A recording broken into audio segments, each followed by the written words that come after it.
செய்தி வெளியீடு எண் 262 நாள் 21/6/2026. செய்தி வெளியீடு திருவள்ளூர் மாவட்டம் ஊத்துக்கோட்டை வட்டம் கன்னிகைப்பேர் கிராமத்தில் தனியார் மீன் உணவு ஏற்றுமதி தொழிற்சாலையில் அம்மோனியா வாயு கசிவினால் ஏற்பட்ட விபத்து. மாண்புமிகு தமிழ்நாடு முதலமைச்சர் திரு ச. ஜோசப் விஜய் அவர்கள் ஆறுதல் மற்றும் நிதியுதவி அறிவிப்பு.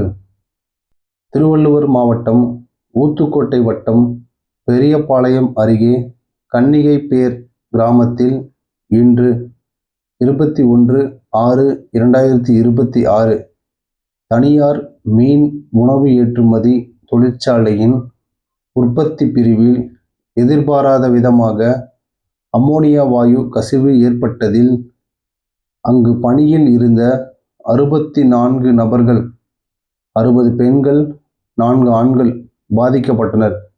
இவ்விபத்தில் துரதிர்ஷ்டவசமாக 2 பெண்கள் உயிரிழந்து விட்டனர். 15 நபர்கள் அரசு மருத்துவமனையில் தீவிர கண்காணிப்பில் உள்ளனர். 23 நபர்கள் தனியார் மருத்துவமனையில் தீவிர சிகிச்சை பிரிவில் அனுமதிக்கப்பட்டுள்ளனர். 24 நபர்கள் தனியார் மருத்துவமனையில் அனுமதிக்கப்பட்டு கண்காணிப்பில் உள்ளனர்.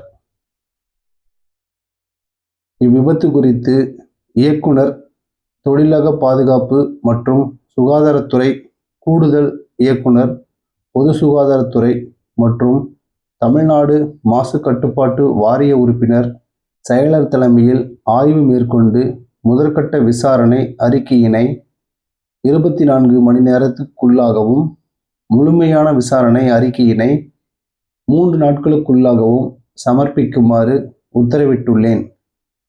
இச்சம்பவத்தில் 2 பெண்கள் உயிரிழந்தனர் என்ற துயரகரமான செய்தியை கேட்டு மிகவும் அதிர்ச்சியும் வேதனையும் அடைந்தேன்.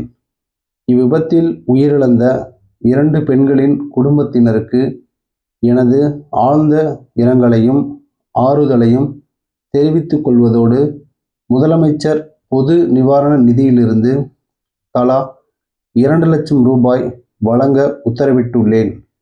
மேலும் அவர்களது உடலினை சொந்த மாநிலத்திற்கு அனுப்பி நல்லடக்கம் செய்வதற்கு அரசு செலவில் நடவடிக்கை மேற்கொள்ளவும் உத்தரவிட்டுள்ளேன். மேலும் இவ்விபத்தில் மருத்துவமனையில் அனுமதிக்கப்பட்டுள்ள நபர்களுக்கு சிறப்பு சிகிச்சை அளிக்கவும் உத்தரவிட்டுள்ளேன்.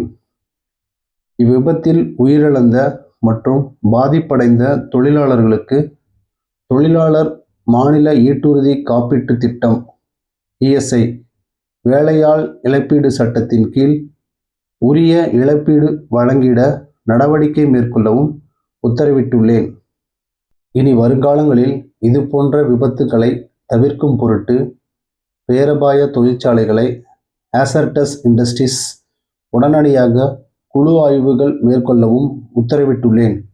இச்சம்பவம் நடைபெற்ற இடத்திற்கு தகவல் தொழில்நுட்பத்துறை அமைச்சர், சட்டமன்ற உறுப்பினர், மாவட்ட கண்காணிப்பு அலுவலர், மூத்த இந்திய ஆட்சிப்பணி அலுவலர், மாவட்ட ஆட்சியர் ஆகியோர் இணைந்து நேரடியாக ஆய்வு செய்து தக்க மேல் நடவடிக்கையும் பாதிக்கப்பட்ட குடும்பத்தினருக்கு தேவைப்படும் உதவியினை செய்யுமாறும் அறிவுறுத்தியுள்ளேன்.